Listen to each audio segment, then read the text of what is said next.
Hi, Diane here from Tattered Edges Design.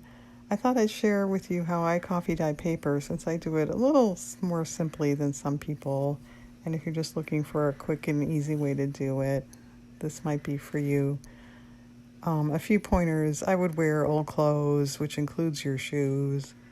At the very least, wear an apron. You may want to wear gloves. I do in the video here because I don't like my hands smelling like coffee all day long, which they will if you don't wear gloves.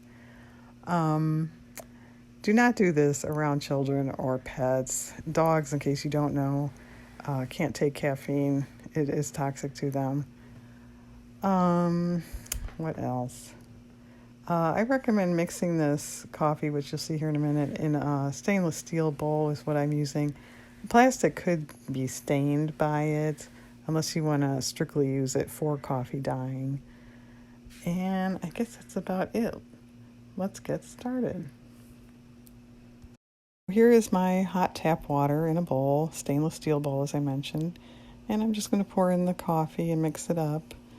I would like to also mention weather conditions are very important. You want no threat of rain, a nice day, no wind for obvious reasons.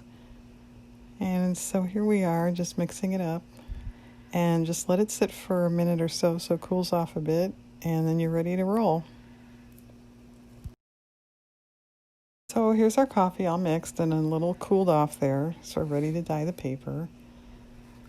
I'm just using, this is vintage, but I have used new notebook paper.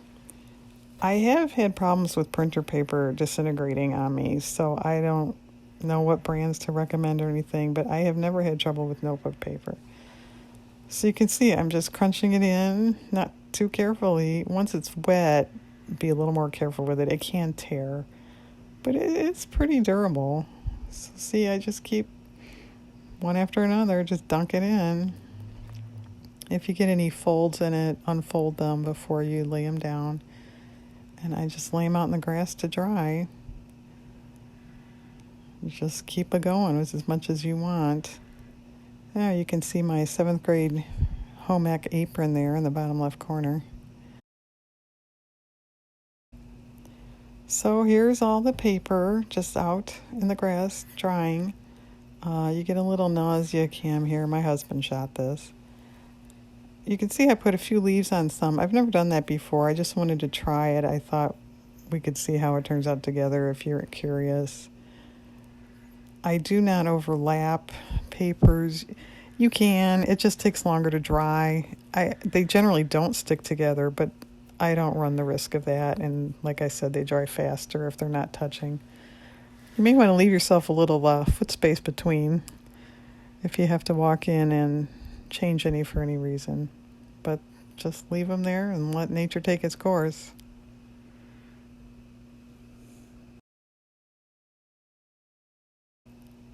If you have puddling on pages, which you probably will here and there, what I do, you can leave it. It just takes longer to dry is all. But I pick them up and shake them out on other papers. And that way you might get some more interesting drips when they dry that way. But like I said, this is sort of optional. You don't have to do it this way. It just lets them dry a little faster. You get the idea.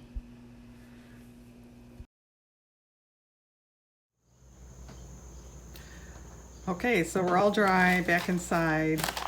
There were 54 papers, and it took about 3 hours to dry. So this is not something you want to do at 7 o'clock at night if you're going to leave them outside. But I was just going to show a few. I'm certainly not going to go through all these, just so you get an idea of how this turns out. Like that one has some neat kind of modeling on it. Now this one you can see some of the lines yet. Now this one is pretty just plain. And this one, it really ran the ink of the lines. Different paper companies apparently use different kind of ink, so you never know what you're really going to get. This one has some modeling on the side. And here's an example more of when they get real drips that dry. Drip dry. Anyway, this is how it looks. I'm pleased with it. This is how they turn out. I don't iron them. I just kind of, when I'm gathering them, smooth them out. And then I will stack them together and to store them. I just have something heavy sitting on them, which really isn't even that necessary. You can tell they're pretty flat. I like them this way. You can see how the leaf ones turned out. They turned out better than I thought they would, actually. This was the Creeping Charlie. It's kind of cool. There were two that had celosia leaves on it. Now those did not turn out hardly at all. You could barely see. Because they weren't flat on the paper. So that's why you do need to have some contact there. But there you have it.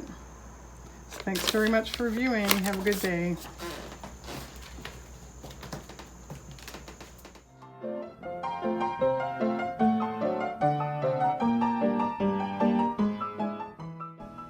I would just like to mention this recipe for coffee dyeing can also be used on fabric.